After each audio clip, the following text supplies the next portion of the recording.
There is a section in Monsignor Luigi Giussani's The Religious Sense in which he identifies various ways of escape people choose when confronted with questions of unwelcome intimacy. For instance, the meaning of one's own existence, about which a great many people appear to be strangely incurious.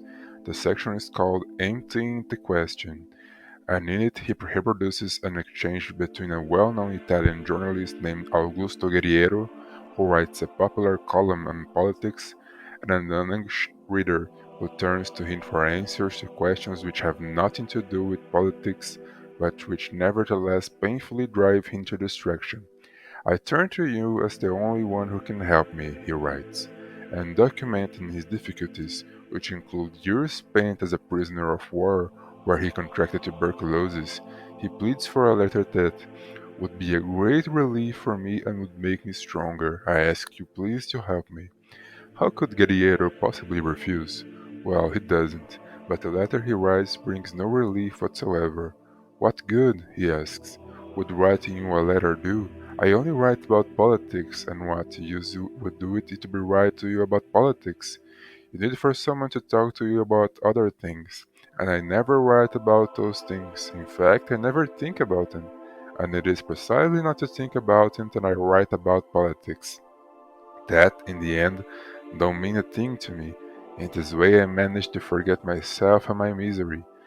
This is the problem, to find a way to forget ourselves and our own misery. The solution to one's problems, then, is never to think about them, thus immersing oneself in so much aimless activity that one need never face life at all, or death. Do not ask where your life is going, just be sure to drive as fast and furious as you can get you there. The tendency, in other words, is to forget the end, or simply set it aside as too unsettling, in order to redouble the means. Pascal would have understood. We run headlessly into the abyss. He tells us in the Pensis, after putting something in front of us to stop our seeing it.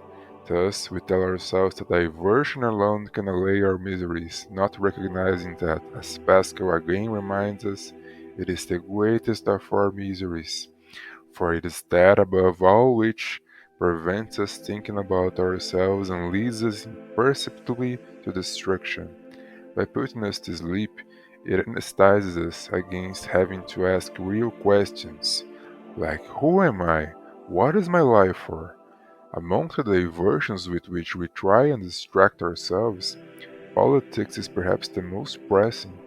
It is also ubiquitous. In fact, short of entering a Cartesian monastery, one cannot escape the fallout from it. Decent people should ignore politics, William Buckley advised back in 1965. If only they could be confident that politics would ignore them. Of course, he was running for mayor of New York around them, so it obviously did not ignore him. Indeed, much of his life was consumed by politics, even as he would inveight against it, labeling it as the preoccupation of the quarter educated. If you can't understand the heat, Harry Truman used to say, then get out of the kitchen. And as everyone knows, the kitchen is where politics happens, so it is everywhere. What do we do about it? The short answer is that we must not absolutize it. That is not a road we want to go down, for it is strewn with idols.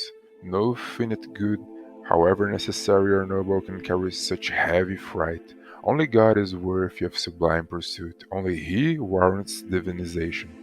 But not your trust in princes, we are told in Scripture, in the children of men in whom there is no salvation.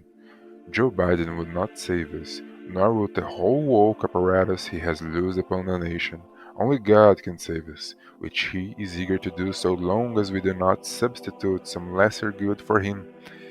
If you want to save the world, which every young idealist aspires to do, it is best to begin at home. That way, having first tried to perfect yourself, you will then have something to offer the planet.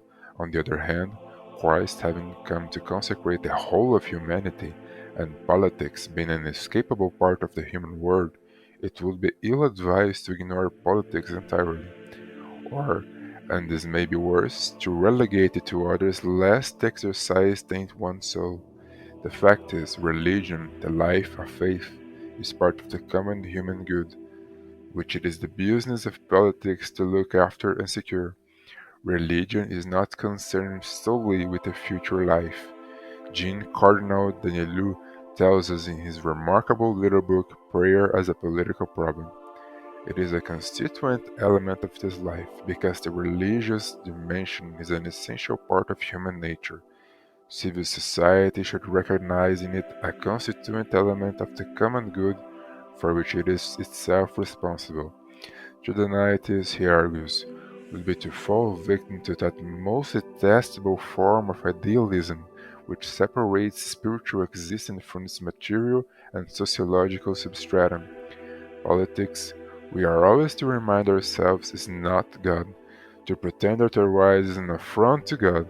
Nevertheless, politics may prove helpful in making it easier for us to get to God, especially these days, when it becomes more urgent than ever to remind the state of those things it may not do to its citizens.